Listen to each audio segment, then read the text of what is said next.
Alice in Borderland season 3 का teaser drop हो चुका है। पता है मैं थोड़ा लेट हूँ, बट क्या करे भाई, मैं अभी तक स्क्विड गेम की दुनिया में खोया हुआ था। बट अब हम स्क्विड गेम को बाय बोलते हुए एलिस इन बॉर्डरलैंड की दुनिया में जाने वाले हैं। फिकर नॉट, ये भी सीरीज उतनी ही खास है जितनी स्क्विड गेम है। हाँ, ये अलग बात है कि इसकी स्टोरी उतनी सिंपल तो नहीं है। इसके अंदर बच्चों वाली गेम खिलाई नहीं जाती। यहाँ तक कि बॉर्डरलैंड के अंदर ऐसी कॉम्प्लिकेटेड गेम देखने को मिलती है कि आपको समझ भी नहीं आएगा आखिर ये लोग क्या कर रहे हैं। इसे समझने के लिए आपको अपने दिमाग की पूरी शक्तियों को यूज करना पड़ेगा। वेल, जो भी है इसके टीजर पर आते हैं तो टीजर की स्टार्टिंग में हम आरसू को देखते हैं जो किसी को इंटरव्यू दे रहा होता है, यानी उसकी बात को रिकॉर्ड किया जा रहा था। अब ये जगह कौन सी है, आरसू क्या बताने की कोशिश करता है, ये चीज क्लियर नहीं पता चलता। बट वह ये कहता है कि फिर अचानक से वहाँ सन्नाटा छा गया था। शायद मैं एक सफर के बारे में सपना देख रहा था। तो आरसू के कहने के हिसाब से वह उसी चीजों के बारे में बताने की कोशिश कर रहा है जो उसके साथ एलिस इन बॉर्डरलैंड की दुनिया में हुआ था। तो जैसा कि हमने सीजन 2 के लास्ट में देखा था कि फाइनल विनर आरुषि और उसागी होते हैं। फाइनल गेम जीतने के बाद उनसे एक सवाल पूछा जाता है कि आप लोग क्या इसी दुनिया में रहना चाहते हो या फिर रियल दुनिया में। तो आरुषि और उसागी रियल दुनिया को चूज करते हैं। फिर हमें रियल दुनिया में वो सारे प्लेयर उसी हॉस्पिटल में दिखाई देते हैं जहाँ पर वह शुरू में मेटेओर गिरने की वजह से एडमिट थे। वह वैसे ही सिचुएशन में थे, यानी सब कुछ ठीक हो चुका था। और ये भी क्लियर होता है कि ये जो गेम खिलाई जा रही थी वह उन्हीं पेशेंट से खिलाई जा रही थी जो कार्डियक अरेस्ट से जूझ रहे थे। यानी जितने भी प्लेयर थे मेटेओर गिरने की वजह से एक मिनट के लिए वह बॉर्डरलैंड की दुनिया में थे। तो हमने देखा कि रियल दुनिया में आने के बाद किसी को उन डेडली गेम के बारे में कुछ पता नहीं था। वह सब कुछ भूल चुके थे। बट नोटिस करना कि आरसू को थोड़ा थोड़ा याद आ रहा था। वह जब हॉस्पिटल में उसागी से मिलता है तो यही कहता है कि मैंने तुम्हें कहीं तो देखा है, यानी हम पहले कहीं मिल चुके हैं। तो इसी चीज को सीजन 3 में कंटिन्यू रखा गया है। हम देखते हैं कि दोनों शादी कर चुके हैं। वह बहुत खुश भी लग रहे हैं, बट उनका ट्रॉमा उनका पीछा छोड़ नहीं रहा है, क्योंकि इस सीन में उसागी इस जगह को देखकर यही कहती है कि मुझे बार बार एक ही दृश्य दिखाई देता है। और इसी जगह को नोटिस करेंगे तो ये जगह होती है द बीच, जहाँ पर सीजन 1 में एक लड़की का मिस्टीरियस तरीके से मर्डर हो जाता है। तो उसागी के इस शॉट से ये चीज पता चलती है कि आरसू और उसागी दोनों को बॉर्डरलैंड की चीजें परेशान कर रही हैं। इसीलिए मुझे ये शॉट ये लगता है कि आरसू अपने साइकोस्टिक के पास है और उसे सारी चीजें बता रहा है। नेक्स्ट शॉट में हम बैंडा और याबा को देखते हैं जिन्होंने सीजन 2 के लास्ट में बॉर्डरलैंड की ही दुनिया में रहने का फैसला लिया था। तो बैंडा कहता है कि इंसानों के जज्बात एक मजबूत डोर से बंधे होते हैं, उन्हें खींचने पर वो तिलमिलाएंगे जरूर, यानी ये तो कुछ बड़ा प्लान कर रहे हैं। फिर हम एक नए कैरेक्टर को देखते हैं। अब ये बंदा बहुत खास हो सकता है। इस शॉट्स में इस बंदे को व्हील चेयर पर देख सकते हैं। मेरे हिसाब से ये बंदा होस्ट हो सकता है, जैसे कि हमने हर एक गेम में देखा था, क्योंकि यहाँ पर टोटल 7 लोग होते हैं, कुछ डिस्कस कर रहे होते हैं। तो ये एक गेम का ही पार्ट है और इस व्हील चेयर वाले बंदे को मल्टीपल शॉट में भी देख सकते हैं। इसके बाद आगे पता चलता है कि उसागी उस गेम में एक बार फिर से एंटर कर चुकी है और इस बार गेम का मास्टरमाइंड होगा जोकर कार्ड। तो हम देखते हैं कि उसागी हॉस्पिटल में एडमिट है। फिर बैंडा आरसू को गेम में पार्टिसिपेट करने के लिए इनवाइट कर रहा है। वह उससे बताता है कि तुम्हारी गर्लफ्रेंड उन गेम्स में पहुंच चुकी है। फिर उसको एक कार्ड देता है। इस चीज से यही समझ आता है कि उसागी के साथ कुछ तो होने वाला है, या फिर कोई एक्सीडेंट या फिर कोई बीमारी जिसकी वजह से वह एक बार फिर से हॉस्पिटलाइज होगी। और फिर जब जिंदगी और मौत के बीच में होगी तो वह फिर से बॉर्डरलैंड की दुनिया में चली जाएगी। हालांकि इस बार एक चीज थोड़ा अजीब सी लगती है कि बॉर्डरलैंड की दुनिया से बैंडा रियल दुनिया में कैसे आ गया। वह आरसू को गेम में पार्टिसिपेट करने के लिए इनवाइट कर रहा है, बिल्कुल सेल्समैन जैसा। जिस तरह मैं सभी प्लेयर्स को इनवाइट करता था, उसी तरह बैंडा भी एक कार्ड देकर आरसू को गेम खेलने के लिए इनवाइट करता है। ये जो शॉट है यही चीज क्लियर करता है। यहाँ पर आरसू किसी बंदे को सामने आता हुआ देखता है। ये कोई और नहीं बल्कि बैंडा ही है और इनकी फर्स्ट मीटिंग है, क्योंकि यहाँ पर बैंडा जो कार्ड देता है ना, उस जगह को देखेंगे तो वही जगह होती है। वॉल पर फ्लावर को नोटिस कर सकते हैं। अच्छा, एक चीज और है कि क्या बैंडा आरसू को जानता है? सीजन 2 में हमने कहीं भी नहीं देखा था कि ये लोग एक साथ रहे हों। तो यहाँ पर ये लोग एक दूसरे को नहीं जानते हैं। हाँ, बैंडा चीसिया के साथ गेम को खेला था तो वह आरसू को उसके बारे में बता सकता है। फिर नेक्स्ट शॉट से पता चलता है कि आरसू उसागी को बचाने के लिए कुछ भी कर सकता है, चाहे कोई भी रास्ता हो वह उसे जरूर लेगा। अब हमें बॉर्डरलैंड की दुनिया के अंदर हो रही कुछ मल्टीपल गेम्स देखने को मिलते हैं। जैसे इस शॉट्स में इस बंदे को 2 कार्ड दिया जाता है, एक हॉट ऑफ ए और दूसरा जोकर कार्ड। वहीं नेक्स्ट शॉट्स में आरसू और उसके सामने एक बंदे को देखते हैं। आरसू के हाथ में कुछ तो है जो पता नहीं चलता आखिर क्या चीज है, बट सामने जो बंदा है आई थिंक वह बैंडा ही है, क्योंकि सामने जो बंदा खड़ा है ना, उसके कपड़े को नोटिस करेंगे तो इस वाले शॉट में बैंडा ने जो कपड़ा पहना है ना, बिल्कुल सेम है। ये कोई और नहीं बल्कि बैंडा ही है। तो भाई इस गेम में दोनों में जबरदस्त फाइट देखने को मिल सकती है। वहीं नेक्स्ट शॉट्स में एक चूहा देखने को मिलता है। इस चूहे को इस अगले शॉट से रिलेट कर सकते हैं। यहाँ पर हमें एक ज़ॉम्बी कार देखने को मिलता है जो बेहद खतरनाक हो सकती है। नेक्स्ट शॉट्स में हमें नेक बैंड को देखते हैं जैसा सीजन 2 के जैक ऑफ हॉर्स गेम में देखने को मिला था, और इसी गेम में उसागी को देखते हैं। उसके गले और हाथ में इसी बैंड को नोटिस कर सकते हैं। यहाँ पर हम एक लेडी को करंट लगते देख सकते हैं, और फिर आगे कुछ लेजर बीम शॉट देखते हैं जिससे बचते हुए प्लेयर भाग रहे होते हैं। वहीं दूसरे शॉट्स में एक लैब देखने को मिलती है जिसके अंदर प्लेयर को हारने की वजह से उन्हें लेजर लाइट से एलिमिनेट किया जाता है। इसके बाद एक और गेम देखने को मिलती है जिसमें 4 डाइस फेंके जाते हैं, शायद इसके अंदर 4 प्लेयर्स भी होंगे।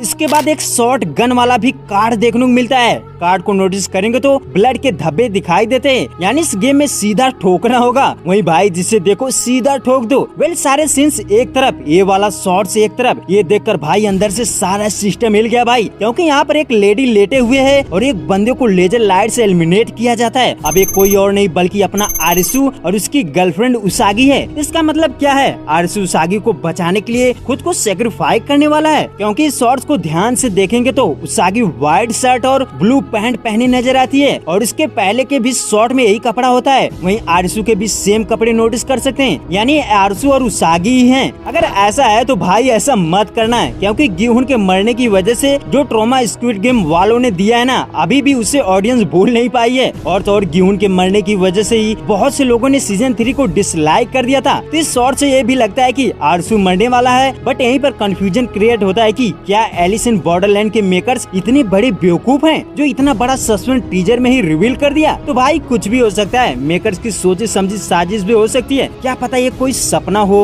वेल कुछ भी हो सकता है। मैं तो इस चीज से नाराज हूँ कि हमें चीसिया कहीं भी देखने को नहीं मिला। एलिस इन बॉर्डरलैंड के सारे कैरेक्टर एक तरफ और चीसिया का कैरेक्टर एक तरफ। ये बंदा जितना शांत था ना उतना ही स्मार्ट था। तो मेकर्स इतनी बड़ी गलती नहीं कर सकते, तो मेकर्स इतनी बड़ी गलती नहीं कर सकते कि इतने बड़े कैरेक्टर को ऐसे ही खत्म कर देंगे। बट जब मैंने ओवरऑल टीजर पर नोटिस किया तो तब समझ आया कि एलिस इन बॉर्डरलैंड में जितने भी प्लेयर होंगे सभी न्यू होंगे, सिर्फ आरिसु और उसागी को छोड़कर। जबकि हमने देखा था कि बहुत सारे प्लेयर बच चुके थे, बट गेम के दौरान किसी भी प्लेयर को नहीं देखते जो सीजन 2 के अंदर सर्वाइव किए थे। तो आई थिंक ये सिर्फ आरिसु के साथ होने वाला है, वहीं गेम में एंटर करेगा अपनी गर्लफ्रेंड को बचाने के लिए। तो भाई लोग आपको क्या लगता है, क्या आरिसु गिहुन की तरह खुद को सेक्रीफाइस कर लेगा?